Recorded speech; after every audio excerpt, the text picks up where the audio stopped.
Salut tout le monde, c'est Raito, on se retrouve pour la review du chapitre 234 de Jujutsu Kaisen. On a un chapitre de dingue, ça y est, le climax du combat arrive et nous est même teasé par Gege Akutami. Oui, ça va être une folie, il reste que quelques chapitres au combat. En tout cas, n'hésitez pas à liker un maximum la vidéo si jamais elle vous plaît, à vous abonner si vous aimez Jujutsu Kaisen. Ici, on en parle régulièrement et on est bientôt 100 000 abonnés sur la chaîne, on les vise avant 2024. Donc si tu veux nous rejoindre, n'hésite pas à t'abonner et franchement, juste merci à tous ceux qui le sont et qui vont le faire. Bon, le chapitre déjà, ça commence très chaud parce que Yuta et Kashimo vont directement créer des tensions puisque Yuta veut intervenir pour aider Gojo, en tout cas pour s'occuper des familiers et permettre à Gojo de se battre plus simplement. Mais d'un autre côté, on a Kashimo qui n'est pas du tout d'accord. Donc là, gros coup de pression des deux. Voilà, alors je vous laisse débattre, est-ce que Kashimo est plus fort que Yuta ou autre? Dites-moi ce que vous en pensez en commentaire. Ce qui est sûr, c'est que du coup, le coup de pression va être mis, aucun des deux ne va intervenir, mais il y a également une remise en contexte. C'est-à-dire que Gojo, lui, il a juste à gagner contre Sukuna,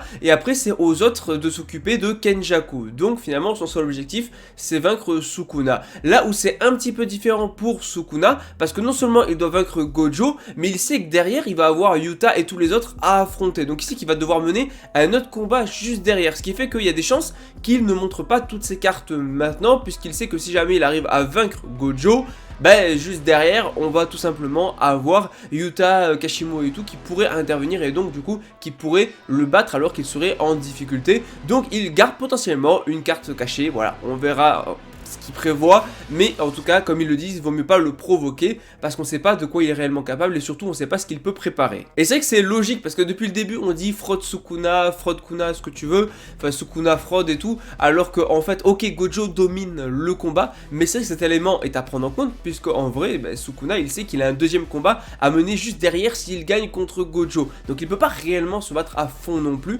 donc c'est vrai qu'on avait oublié ce détail là, mais bon pour l'instant dans le combat Gojo est supérieur.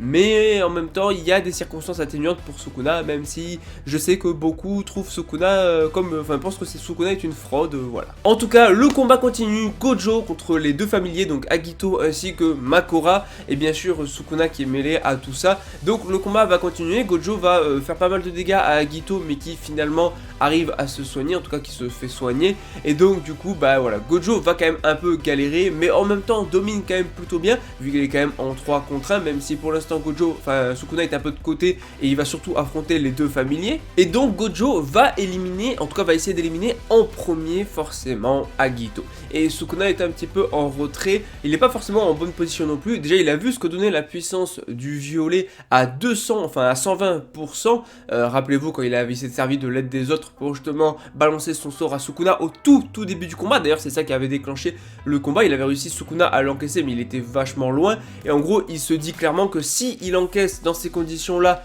de près etc un violet à 100%, ben ça va risque de l'être fatal, donc il faut à tout prix éviter ça. C'est pour ça qu'il faut que les deux familiers, Makora et Agito, même lui, empêchent Gojo de lancer le violet. En tout cas ça donne vraiment un combat que je trouve très cool. Alors bon, au final ça revient un petit peu à ce qu'on avait déjà vu dans le dernier chapitre où il va affronter les familiers, mais surtout ce qui est vraiment intéressant c'est que Makora, voilà, on a Sukuna qui va lui dire qu'il n'est plus le familier de Megumi, voilà, qu'il n'est plus en tout cas l'ombre de Megumi, mais donc du coup il lui dit montre ce que tu as, donc en gros révèle ton potentiel maintenant que tu n'es plus du coup le familier et l'ombre de Megumi, mais bien la mienne, celle de Sukuna, et donc ça va déclencher littéralement l'engrenage et il va montrer de quoi il est capable. Makora va faire une dinguerie parce qu'il va couper le bras de Gojo, c'est juste excellent, la planche est folle. Donc on voit carrément le bras de Gojo qui vole, ça tombe au mauvais moment puisque finalement bah, le problème c'est que Gojo, je rappelle que son sort d'inversion commence à diminuer, il perd en tout cas de son efficacité et il peut pas se régénérer aussi bien aussi vite qu'il pouvait le faire au début du combat.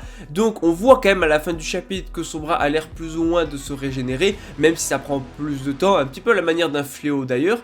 Donc il se régénère, donc Gojo en tout cas à la fin semble se régénérer, mais c'est vrai que ça prend plus de temps. Donc Gojo domine quand même le combat parce que malgré le fait qu'il vienne perdre un bras, il va quand même dominer les deux en même temps les deux familiers et même Sukuna qui va quand même se mêler à la bataille. Et donc forcément on a un enchaînement de coups, Sukuna, Makora ainsi que Agito qui vont affronter Gojo, enchaînement très très sympa, j'ai beaucoup kiffé.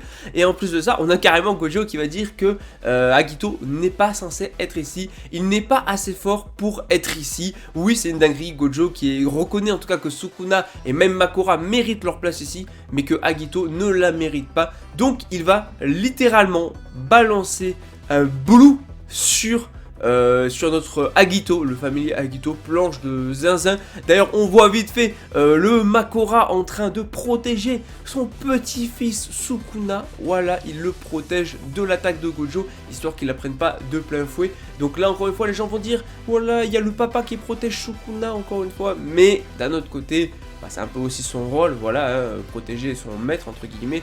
Donc c'est pas étonnant non plus. Et je rappelle qu'il faut éviter que Sukuna prenne des dégâts, parce que non seulement il doit battre Gojo, mais il doit battre les autres derrière, et donc il doit garder des cartes secrètes, mais surtout il doit être le moins possible endommagé, et vaut mieux perdre Agito que Sukuna. Donc bah voilà, Agito s'est fait massacrer par Gojo. Et là, flash forward, enfin pas vraiment, mais en tout cas on nous tease ce qui va se passer dans le futur, un futur très très proche. Donc bah après il y a marqué 41 secondes plus tard. En vrai de vrai dans Jujutsu Kaisen 41 secondes plus tard, ça peut être 6 chapitres plus tard. Donc voilà, la notion de temps est pas forcément voilà, totalement, enfin elle est respectée dans le manga, mais en tant que lecteur ça peut nous paraître beaucoup plus long. Mais en tout cas ça nous est teasé que 41 secondes plus tard, la technique violée de Gojo vient de laisser une cicatrice à Shinjuku. Donc ça nous tease que là, dans 41 secondes, prochainement dans le combat, on va avoir Gojo qui va réussir à utiliser le violet. Est-ce qu'il sera à 100%? On verra. On ne sait pas si du coup, avec ça, il va vaincre Sukuna. Est-ce qu'il va vaincre Makora? Est-ce qu'il va lancer son attaque ultime mais finalement il va réussir à en réchapper? Est-ce que quelqu'un va intervenir? Qu'est-ce qui va réellement se passer? On n'a pas les aboutissants, juste voilà, Gege Akutami, il arrive, il te dit, dans 41 secondes, Gojo, il va balancer un violet. Et ça va laisser une cicatrice à Shinjuku, donc c'est pas une petite attaque, c'est une méga attaque. Voilà, c'est tout ce qu'on nous dit. Gege Akutami te laisse avec ça, maintenant c'est, attends le prochain chapitre pour savoir ce qui s'est passé. Et le truc c'est qu'on va revenir 41 secondes plus tôt, parce que voilà, on va reprendre directement après le combat là. Donc on ne saura pas de suite du coup ce qui s'est passé, enfin le moment où il a lancé l'attaque violet, ce qui s'est passé. Donc on le saura dans plusieurs chapitres, puisque les 41 secondes, encore une fois je l'ai dit, je pense qu'il y aura plusieurs chapitres qui vont passer. Voilà, ce sera peut-être dans 2-3 chapitres qu'on arrivera enfin aux 41 secondes de combat et qu'on verra enfin le violet et ce qui s'y passe. D'ailleurs il y a des chances que ça soit même en fin de chapitre, ce qui laissera encore le suspense de savoir qu'est-ce qui s'est passé, voilà. Donc franchement j'ai adoré, le chapitre était fou, on est au climax de l'arc, on est au climax du combat Gojo vs Sukuna et j'ai trop hâte de voir la suite. D'ailleurs si tu kiffes Jujutsu Kaisen, n'hésite pas à liker, à partager, à t'abonner. Je t'ai dit on est bientôt 100 000, c'est juste énorme, donc merci à tous ceux qui vont le faire et qui vont me suivre jusqu'à la fin de Jujutsu Kaisen, parce que oui, on va parler de tous les chapitres jusqu'à la fin.